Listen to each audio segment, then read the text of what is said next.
AI detection. No, there's Okay. like to Westlaw, so I just started putting the case citations in, and I was Okay. like, this is it's not showing up. And then sometimes the case would show up, but it would be. Sorry, we're having a lot of fun here, Lauren. We're ready. This is another social hour.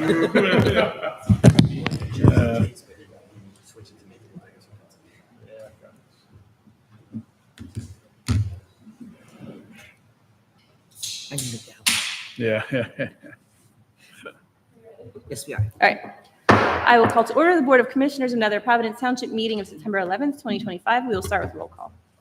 Maureen Fayes, Township Manager. Robert Scott, Township Solicitor. Max Cooper, Ward 1 Commissioner. Matt Larson, Ward 2.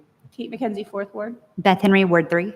Shayna Barnes, 5th Ward. And good evening, Robert O'Connor from Ward 6. And our 7th Ward Commissioner has a work conflict. Please stand for the Pledge of Allegiance. I pledge allegiance to the flag of the United States of America and to the republic for which it stands, one nation, under God, indivisible, with liberty and justice for all. All right, so our executive session will be held after the meeting tonight. Next on the agenda is public comment, but I do not believe anyone is here for public comment. We still have a couple committee openings. Maureen had sent out a description of what those are a while ago. If you need a reminder, maybe check in with her, and please circulate with your next update to your ward. We do not have any minutes to approve tonight. Is there anything on the solicitor's report not otherwise on the agenda? Anything on the engineer's report not otherwise on the agenda?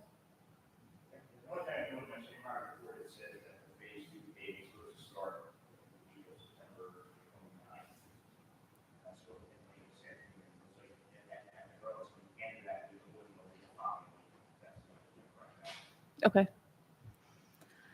Thank you. On to Government Relations Committee report with Commissioner Cooper. Thank you, President McKenzie. We have 3 items listed on our agenda, and if you'd like, I'd be happy to also give an update on EMS from the recent meeting. So we'll discuss the 3 listed items on the agenda first. The first are some PICO updates. I know my residents, and I think a number of the rest of you sent out emails to your residents as well.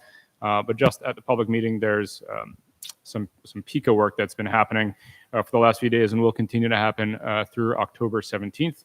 They'll be replacing poles, installing new wires in some of the following areas: Avondale Road, Oak Knoll Road, Furness Lane, Hempstead Lane, and Possum Hollow Road. So Possum Hollow will experience some periodic closures due to limited road width and the need for the large truck access, and all the other roads will be reduced to a single lane with traffic directed by flaggers. So any of the residents listening to this, plan your routes accordingly. Do we know, just a quick, I don't know if it's actually related or not, the closure that was on Providence today, was that a one-day thing? I didn't know if that was related to PICO, or Chief, do you know? Or the closure, the 1-lane closure on Providence today, do you know, was that a one-day thing? Okay, because that was definitely a huge problem. So hopefully if it's more than that, maybe we can get them to stop that closer to like when school gets out or something. They were cutting trees right by Possum Hollow, and it created like major school backups. Okay, let's check into that, because if it's going to be more than just today, we need to talk to them. Absolutely. It added 25 minutes to my time. Yeah, it was pretty ridiculous. It's kind of a bottleneck for our entire southern part of our town, Yeah. who are traveling north. So yeah, I think that should be looked into. Thank you for that, President McKenzie. After that informational item, something for the board to take action on. So Kershaw Road, an update here. So PICO, fee in lieu of repaving, as the rest of the board is aware, it's been our practice that when PICO does underground utility work, rather than them directly resurface the road, they pay us a fee in lieu of, and we use that to put the road out to bid. And so once again, we are considering that practice today for Kershaw. They are offering the township $26,159.00 as compensation for the roadway restoration. And so I would move that we accept the $26,159.00 bid from PICO in lieu of restoration. Do I have a second? Second. Any comments or questions? Just a comment.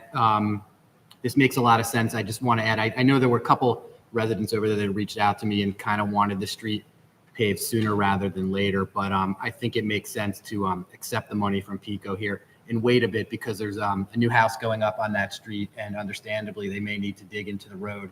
So we don't want them to dig into a fresh road. So just makes sense what we're doing here. We're also about to enter budget season, and directly after budget season in the late winter, spring is generally when we put all of our roads out to bid together, and we're oftentimes able to get kind of a bulk discount. And so just given where we're at in the year, I think it makes sense to kind of delay putting this work out with the rest of the work for kind of early spring. But yeah, I agree. That all makes sense to me. Commissioner Garson, any other comments? All right, all those in favor vote so by saying aye. Aye. Any opposition? Hearing none, the motion passes 6-0. Thank you. Last item listed on the agenda. For those that listened to our last meeting, the Delco Vision Zero kind of project was presented to our board. We heard from Kathy Spar. She discussed and our board discussed that adopting the Delco Vision Zero resolution would potentially give us access to additional grant funding, as well as planning assistance for some of the corridors of concern in our township. It costs us nothing to join. And so I will, in a moment, be moving that we adopt the Delco Vision Zero resolution. But before I move, is there any kind of further comment or discussion that the commissioners would like? I did have a question. So I thought that Kathy's presentation was very thorough, really appreciated it. Obviously, safety is critical and a focus of ours. And I think we should adopt this, but we should be giving careful thought to, once we do it, what are we going to do later? So it's one thing to pass a resolution, but I think we need to act on it. And there were lots of things that she was talking about that I think we could actually kind of take her up on with respects to grant writing, looking at our grant writing, also kind of opportunities to make some areas safer. So I think we just need to follow up with her after this resolution is passed. I'd be happy to help, but I think what she's doing is fantastic. Absolutely. I think it would probably make sense to kind of continue this conversation within the kind of public safety section of the plan. Since, traffic safety, public safety, that seems to make sense for me.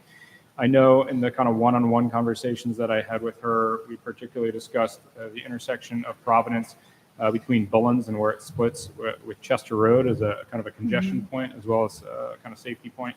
And I know the commissioners have mentioned on a number of times the intersection of Turner Road and Baltimore Pike and the significant cost to potentially mediating that. And so as we kind of consider pass this resolution, and consider grants, I think we should be focusing on areas where it would be hard for us to kind of remediate safety solo and look for grants that would kind of augment our capacity, like these big expensive intersections that we've been talking about for years. In the intersection of Beatty and Providence, because it's I guess it's all in media, but it's essentially right on the border of another. I mean, it would be really great to have the county involved in that, because that's going to have to be a multi-municipal effort. I've driven that intersection as well, and it is really awkward to get onto Providence from Beatty just with the kind of lift in the sight line. So 100% agree. And, my understanding is there's going to be a new business going in there, or at least being considered to go in there not too much longer. And so I think it could make sense to kind of coordinate with that new business owner potentially. All right. So let me pull up some ordinance language here. All right. So then I move that another Providence Board of Commissioners adopt resolution 2025-13, which is Vision Zero, a comprehensive strategy to eliminate all traffic-related deaths and sever injuries while promoting safe mobility for all. Do I have a second? I think that should say severe injuries, right? What did I say? You Did I did say read sever? it, which says I sever, read, but I read my notes there. And related deaths and severe injuries. Okay, sever injuries. Remove injuries from the realm of possibilities. But okay, your version makes more sense. Thank you for catching that. I read the notes correctly. All right, good. Any other comments? We or pass questions? it with that one edit. Yes, severe instead of sever. Okay. Okay. Good pickup. Any other comments or questions? All right, hearing none. All those in favor of passing the resolution, note so by saying aye. Aye. Any opposition? And hearing no opposition, the motion passes 6-0. And while not on the agenda, it sounds like the rest of the commissioners are interested in an update from our multi-municipal kind of EMS meeting just yesterday. So we got preliminary information on where our vehicles are going, who's coming into our vehicles, and who's coming into our townships, and the beginning of the billing information.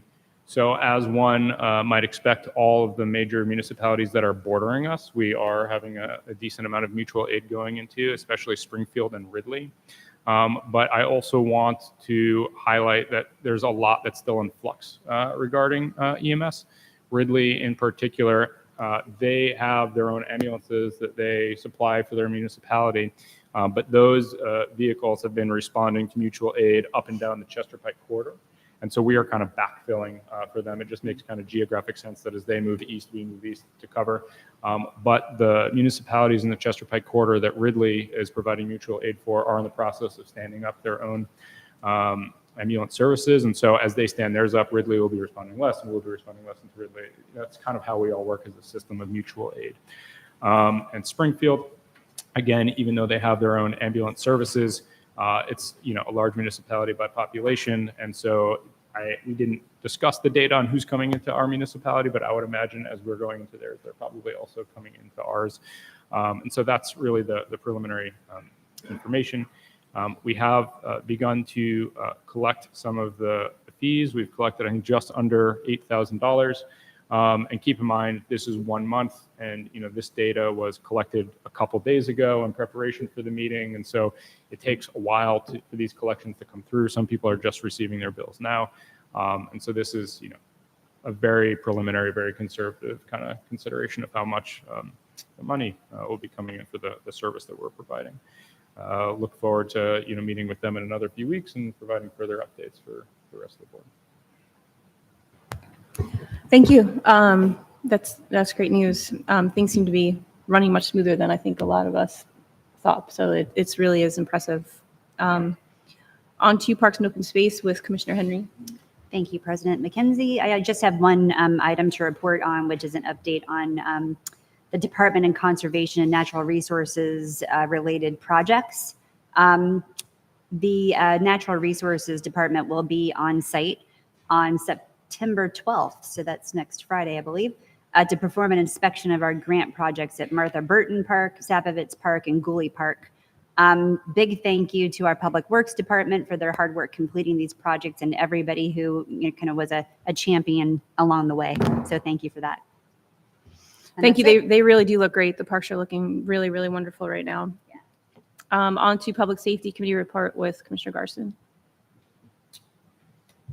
All right. The first item on my agenda is a discussion on adding stop signs at Palmer's and Copples, East Country Club, and Copples, and Smithfield and Copples. We're all familiar with Copples Lane. It's long, it's straight. At times people speed. There's a lot of pedestrian activity.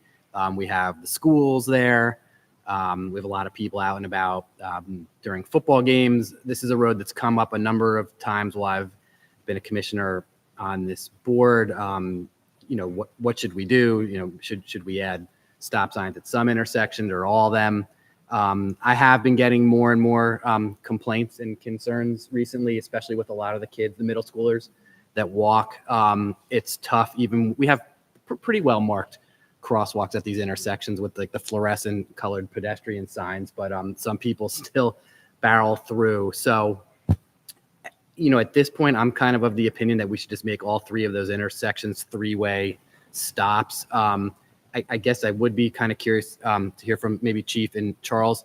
If we did that, is it too close together to have the three-way stop at Smithfield and then again at East Country Club? Because those intersections are kind of close. Should we leave one of those out? And if we do, would you have a preference as to which one? My recommendation would be the stop sign, one stop sign at Palmer's Lane that kind of splits the difference between Okay. between Providence Road and Avondale. And I think we put stop signs at East Country Club and Smithfield. I think that's too close to the school, and we kind of create a track the problem, we're not looking to create. Sure. So I think if you have to consider to reduce the speed, I think best location would be Palmer. Okay. And we could always start with one and then, study it and see if we think we need more. Well, and I had wondered too, like, would that road be a good candidate for speed bumps? It sort of reminds me of Plush Mills, the way it's, Copples? yeah. Raised cross, yeah. Well, that kind of segues into number 2 because because I got a request for speed humps on Smithfield, which makes that horseshoe at East Country Club. Sure. We did a speed study. I just got it. Thank you. But from an enforceability standpoint, it rates low. So on Smithfield, I think what I'm going to do is go back to the resident and say, look, kind of talk to your neighbors, see if there's really, majority of neighbors that actually want this. Did Charles go out yet? The condition of the road itself is fair, so it's not really up for. No, just, I mean, like, can you look at it and just think about a traffic plan for the whole area? Because it sounds like, it's a problem over there. Well, I mean, he was out there. I mean, I think on Smithfield itself, the issue is speeding's not an issue. Yeah. So it's like, would we ever really want to add speed bumps on a street where speeding isn't an issue? No, I was thinking on Copples. Oh, yeah. Copples, I haven't had a request from anyone to put speed bumps on Copples. I think it's an interesting idea. I don't know if I'll just add about Copples. I mean, I walk on that road with my family sometime, and I've also walked, on what's the other road? Plush Mills Road, which you mentioned as a potential kind of similarity. I guess the only difference that I think makes significant difference in safety is Copples does already have the sidewalk. And so when I walk with my boys in a stroller, having that sidewalk I feel like provides a safe lane for kind of pedestrians that doesn't exist on Plush Mills when you're walking from like the neighborhood into the park. So I haven't personally felt unsafe kind of traversing that road. I think I'm certainly fine with adding a stop sign to Palmer's and considering adding additional, down the road as we kind of see what's going on. But I don't personally feel a pressing need for speed bumps, and I drive on that road and walk on that road both with some regularity. Okay. All right. And I'll just add, just getting back to Smithfield for a second. If the board was ever going to go down to the road of adding speed bumps there, you'd have to do it on both parts of the horseshoe. It just wouldn't make sense. It would like push the problem from one side to another. So I think we kind of table that for now anyway. Table. So and in terms of the stop sign at Palmer's and Copples, should we do a motion tonight to advertise? Yes. Yeah. Okay. So I will move to advertise the installation of stop signs at the intersection of Palmer's and Copples Lane to make it a 3-way stop intersection. Can I get a second? Second. Any comments or questions? Hearing none, all those in favor, please vote by saying aye. Aye. Any opposed? I'm hearing none. That carries 6-0. All right. Moving on. The Civil Service Commission is meeting, this is just informational, September 23rd at 7 p.m. at the Township Building. So if you're interested in attending that meeting, you can be there then. Moving on. The Delco 10 miler, a race I will not be participating in. The first annual Delco 10 miler is scheduled for Sunday, September 28, 2025. The race begins at Rose Tree Park and ends at Subaru Park, traveling through 4 municipalities, including a significant stretch along Providence Road in our township. The Nether Providence Police will be stationed at 10 intersections in the township, and the township's Public Works Department will be stationed at 20 intersections. Providence Road will be closed from 8 a.m. with an estimated reopening at 9:30 a.m. Cross traffic will be permitted at controlled intersections where there are large breaks between runners to minimize disruption for local residents and emergency access. I will add that the county is reimbursing us for the personnel and overtime that we're going to have to secure all these intersections. So we look forward to that reimbursement from the county. That's the end of my report. Okay, on to Finance and Administration Committee report. We have a sewer, a recycling and sewer rent rebate program. The ordinance that governs states that the rebates must be applied for within 120 days, succeeding the date when the bill was received. There are pretty strict requirements for the residents that qualify for this. We did have one resident asking to waive that timeframe. They requested the rebate late. This is for residents that this would be very impactful for them in their financial situation, and so the resident is asking for us to waive that. And so I would make a motion. I mean, do we just do this anonymously? Does this need to be? Okay.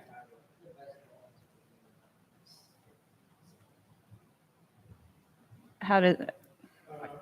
We have the address link in our packet. Excuse me? Matt's pulling it up. Okay. I will make a motion to waive the 120-day window for sewer and recycling rebates for the property located at 701 Dover Court. Can I get a second? Second. Any comments or questions? All in favor, vote by saying aye. Aye. Any opposed? And that motion carries 6-0. On to, there's a request for an ESCO release. This is for the property at 739 West Brookhaven Road. There was a $2,500 escrow for the construction of their new home. The project has been received its final approvals, and the township building inspector and engineer agree that the escrow is ready to be released. So I would make a motion to release the escrow of $2,500 for the property located at 739 West Brookhaven Road. Can I have a second?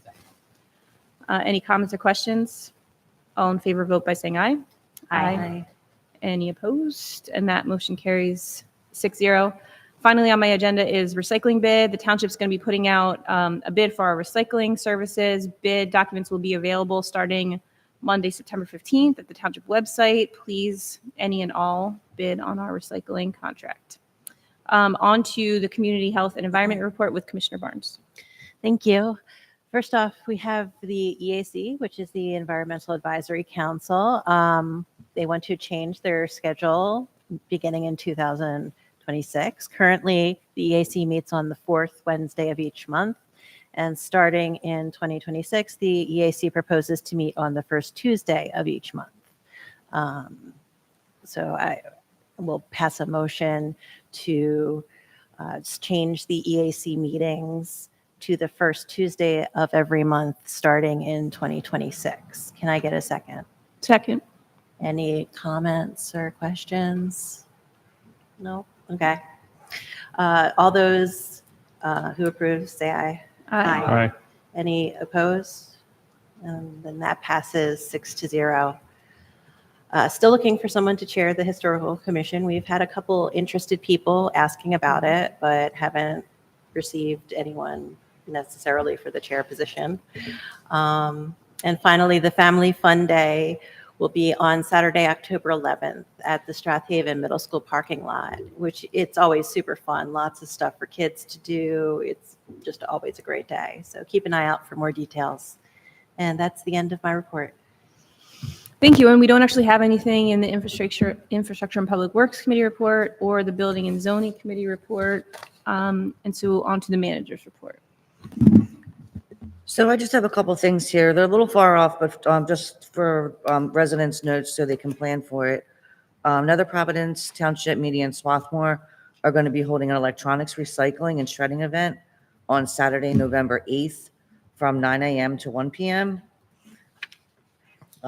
We also, which the residents love, the bulk trash event is going to be held on November 22nd. At Hepford Park and over at the South Media Fire Station. We'll have these posted on our website, but just so people can plan accordingly and get all their items together before then. So that's all. All right. Thank you. We are adjourned until our workshop meeting on September 25th.